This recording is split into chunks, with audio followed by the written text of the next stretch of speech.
Batique's previous calf was seen this year as well. That's a whale we named Filament. And there are other humpbacks ahead of us at 12 o'clock, and Batique and her calf here at about 11:30 or so. And this is a new third generation of this population. We now have recorded about 16 third generations from 12 different females. And there are probably far more third generations and so on in this population than we know of. But these are calves that are born to whales whose age we actually know. And the only way we know their ages is that they came here when they were calves with their mothers. These calves learn where to go during the summer, what feeding areas to frequent during the summer months, through their mothers who bring them here when they are calves. And the whale that's been out at about 10 or 11 o'clock is most likely Cascade, that first humpback that we had stopped on. What is the gestation? It's about a year.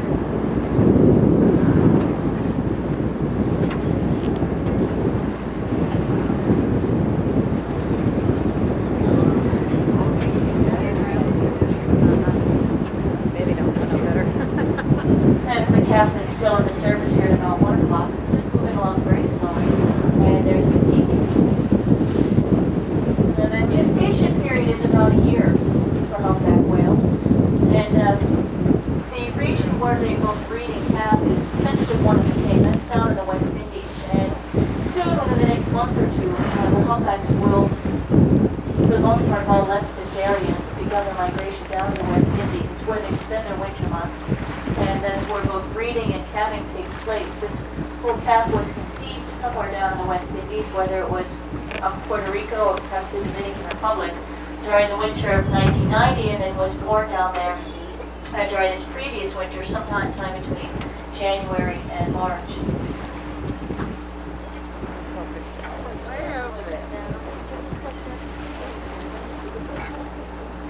Yeah, there are two more humpbacks actually that just go heading toward us. So it seems like we're in a very, very nice place. The 3 o'clock. Things do fluctuate a lot out here, and had you come out here a week ago, it may not have looked quite like this. During this past week, we had a lot of whales come back to the southern end of Stellwagen Bank, where we are now, and a lot of birds as well. And it's Batique once again.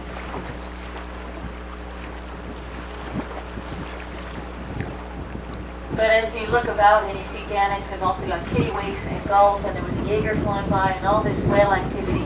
I get a sense that this is a pretty amazing place, a very, very special place, and because of that, it may become a national marine sanctuary, or it looks like it will become one. We don't know which boundary is yet to be chosen.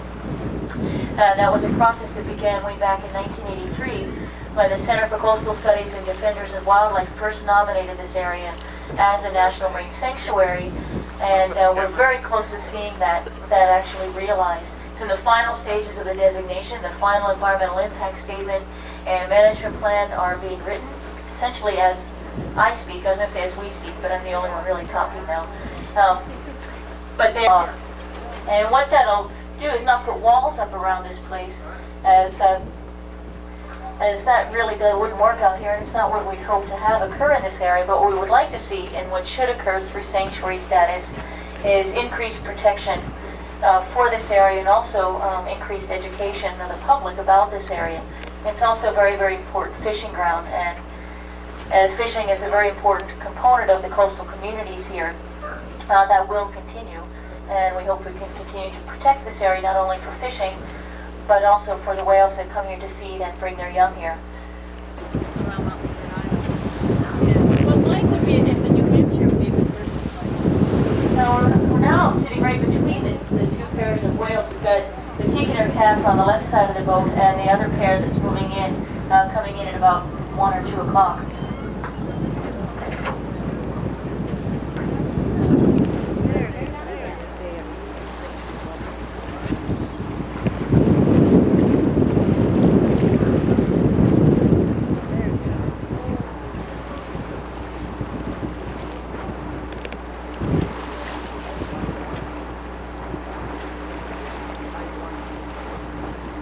I might have to put this hat on to keep my hair from getting in my way.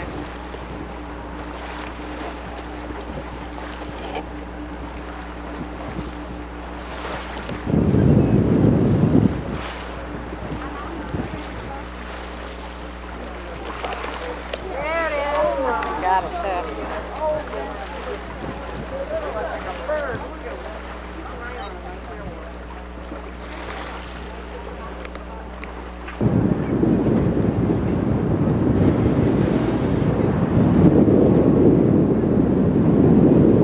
It's Nile. Hail. Little rat things.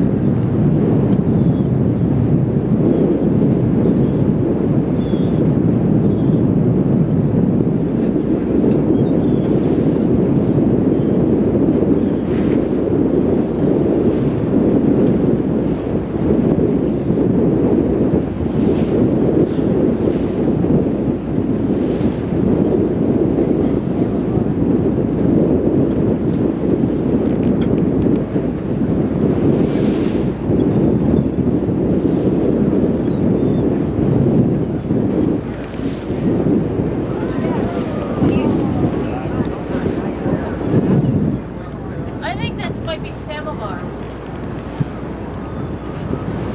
Probably Nile. Okay, they did go down, and only one lifted its tail that time. And oh no, wait, here's the other one.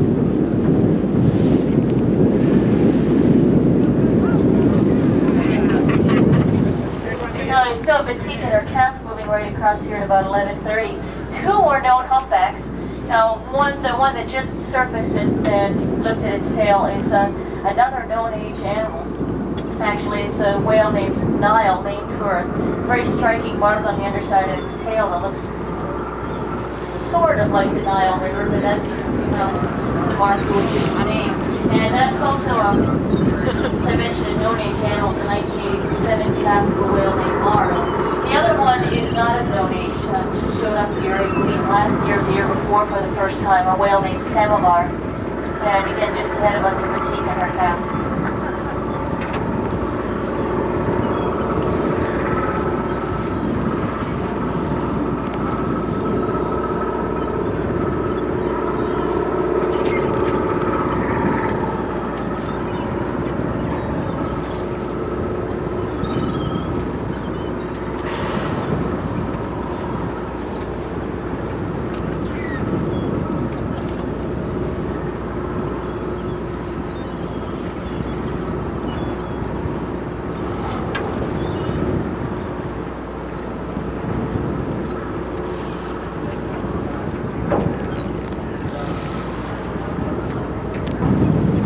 There at about 1 o'clock. Anyway, particular job at the Center for Coastal Studies is the photo identification of individual humpbacks. We photograph quite a few humpbacks each year, probably close to 500 rolls of film. Well, it looks like maybe joining up. It looks like Nile may have just joined Batik and her calf. Yes, we may have four. Yeah, the Samovar and Nile are now joining up here. We've got four humpbacks together, or at least they're passing through it.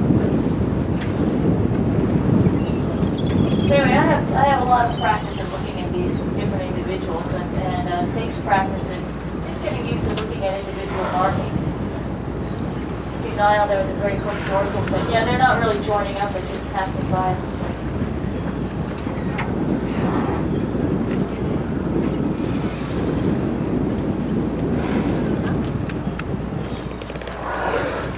There he goes. Look, it's coming.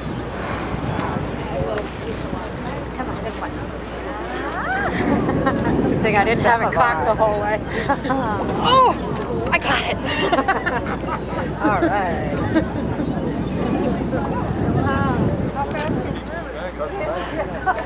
And that was Batik who lifted her tail off on about 3 o'clock or so. Nile and Samovar that dove up here at about 1 o'clock.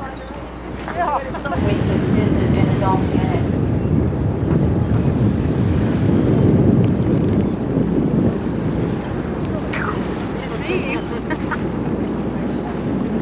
He's serious.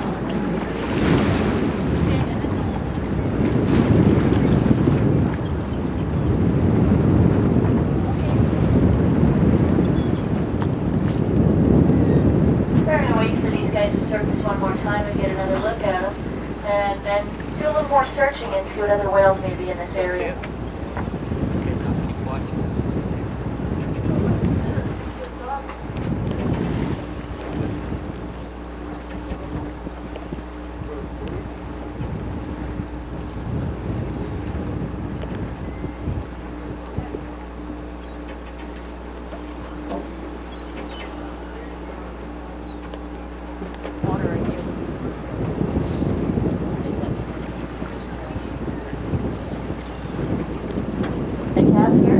The cap is to the right of the mom. They're both up at about 11:30.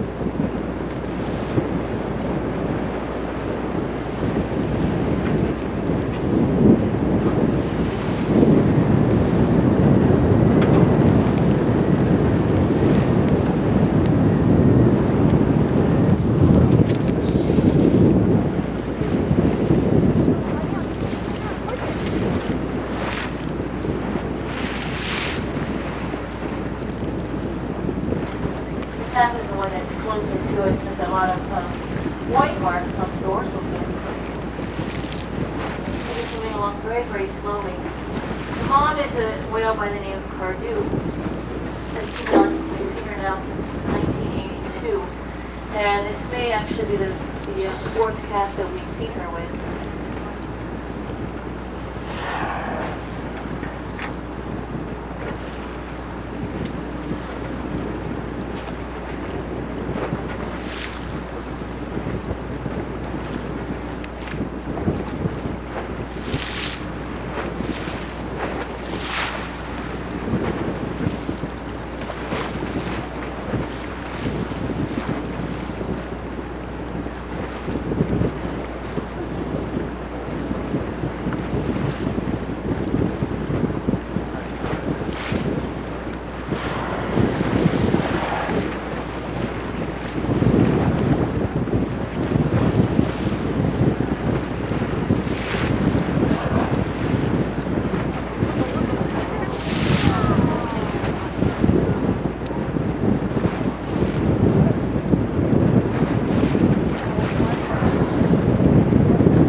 Ready.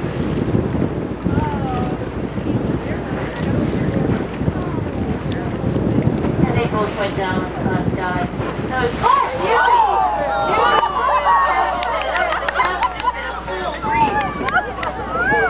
And the captain gets a gold star for saying wind up when they kept way down.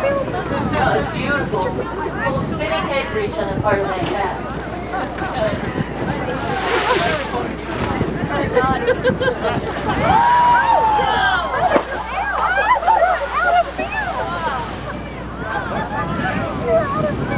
Did you get him? Wow.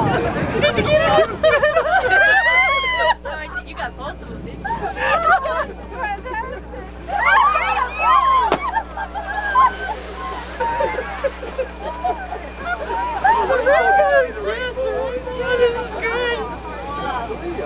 This is better than Splash the Turtle.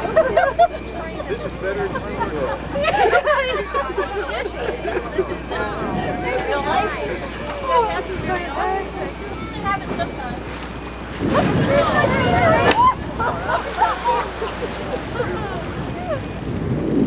Wow. It's a show off, that's what it is. This is a calf that's continuing to breach now. He's breached 4 times. And mom there on the surface.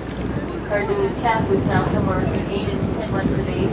This is one of the most spectacular things you can see at Humpback too, which I guess you all realize. The reactions calf continuing to breach. There are lots of theories about why whales do that. We don't know absolutely why they do it. There's probably no one reason that covers every time a whale breaches. But it ranges from being plague, which may be oftentimes the case with the calf. Now it's going to call chin breaching. It ranges from plague, that's one form of communication. We see when groups are forming or splitting up. Sometimes there's breaching that takes place. It may help to knock off slumping skin.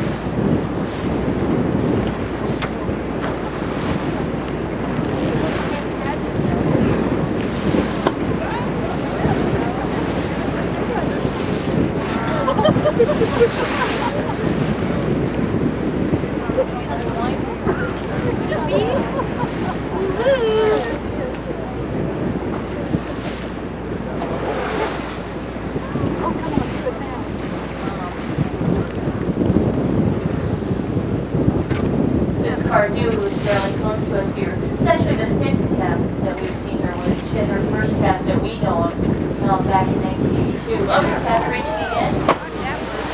Doesn't that hurt him? It doesn't hurt him when he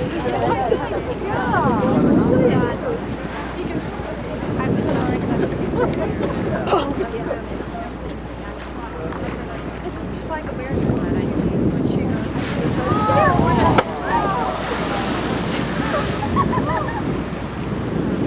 Do you think if we applaud her, she'll do it?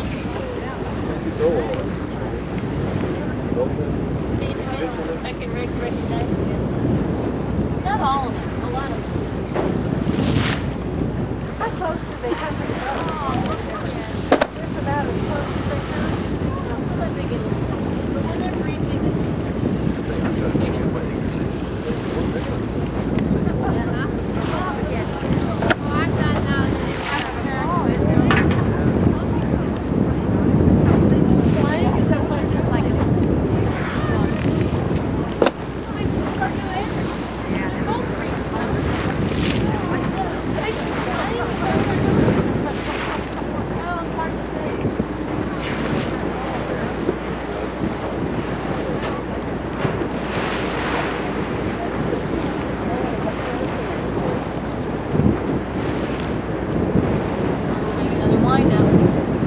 That was the cap that just went down. I think, yeah, both Cardew and her cap have been breaching some. The larger one, of course, being Cardew. And that's the cap that just went down and may come up breaching again.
Regardless of the reason why they're doing this, they're now getting the full repertoire of humpback behaviors here. Cardew's now starting to tail breach and lock rail. And it's not lock rail, it's a little more controlled than tail breaching. Our cap continues to chin breach, so we see full spinning head breaches, chin breaches, upper slapping, and now lock tailing. This is good. I don't know how they got to take it.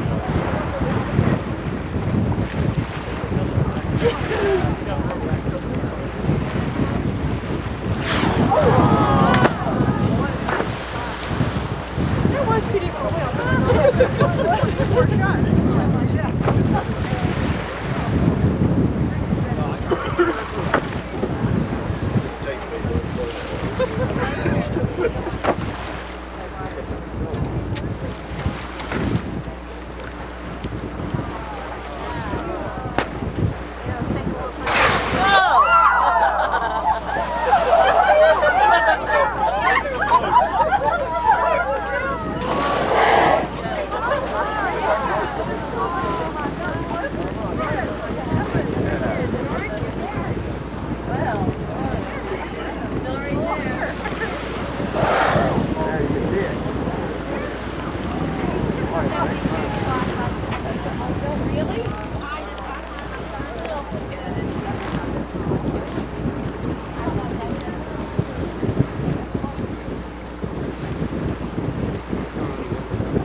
That would have been perfect too. She's so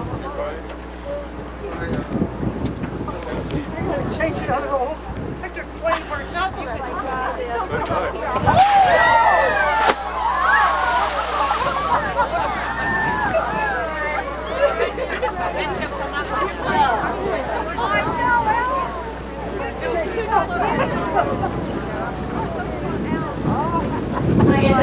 think we need to name this calf quick. Of humpback whale.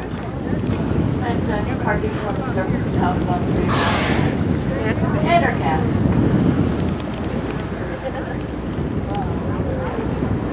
I think you better name the calf quick because she's quite a performer. I'll name it off the market.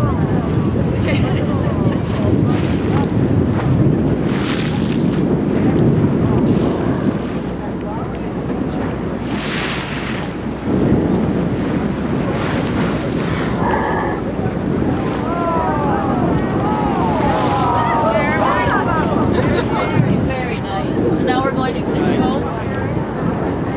That was a great look at Mom, and then her calf right behind her, both going down and dies. Incredible looks before that. It's got some most phenomenal looks at humpback whales you could possibly get, and I'd like to think it's all for me. This is my last whale watch trip of the season, but it really probably has nothing to do with me being on the boat and just all kind of so very, very lucky we saw that. It's not something you see every trip. They're not, unusual behaviors for humpbacks, but it's not something that they do every day. And I hope you count yourselves very lucky for all the sightings we had out here. This is oftentimes an amazing place, and you certainly got to take that about 4 o'clock or so.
doing so well on that clock. What about our firing? We ran away with that. No, go ahead.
Those sort of strange sounds that are now coming over the PA system, actually from a tape that Steve just put on, and it's a tape that was recorded by David Matilla down in the West Indies. David is our director of curriculum research at the Center for Motion Studies, and these are sounds that are produced by a humpback whale down on the breeding grounds, the male humpback whale actually, and it's a song, the humpback, that functions somehow in the breeding process exactly how it's yet known.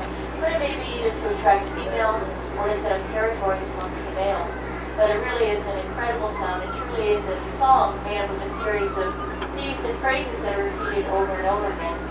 And although it is generally a function of the breeding process and sung almost exclusively on the breeding grounds, occasionally we get to hear the singing up here. And this past spring, we did not only get to hear it, but record it from this very boat that you're on. We dropped a hydrophone over in amongst a large number of humpback whales, and shortly after that we started to hear singing, and which lasted for about 20 minutes, and it was the first time that the singing has been recorded in the springtime up here on a feeding ground in an area where they're not supposed to be doing that.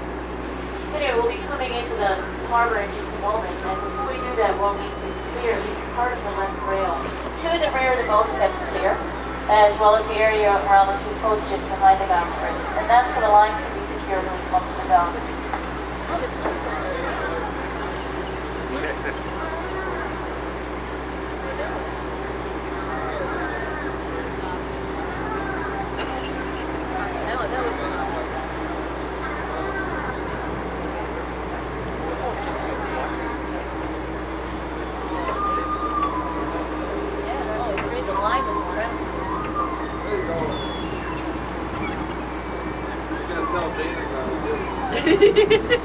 Hot stuff.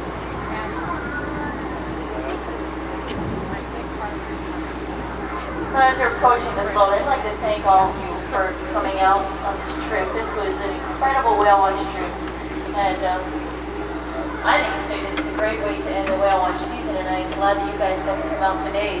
The weather couldn't have been nicer, and the whales couldn't have been much more spectacular than they were. We had incredible looks at two different species, actually, of baleen whales, and including a very nice look at a finback whale early on in the trip, and then we had 7 individual humpback whales, all of whom we knew, including a whale named Cascade, the 1987 calf of Olympia, Matique with her calf, this is a new 3rd generation in this population, a whale named Nile, who was with Samovar, and finally the whales who probably will long remember, Cardew and her calf, who were just breaching over and over again, particularly the calf that was doing spinning head breaches and chin breaches while Cardew was lock kneeling and alternating that with flipper slapping. So it was an incredible trip.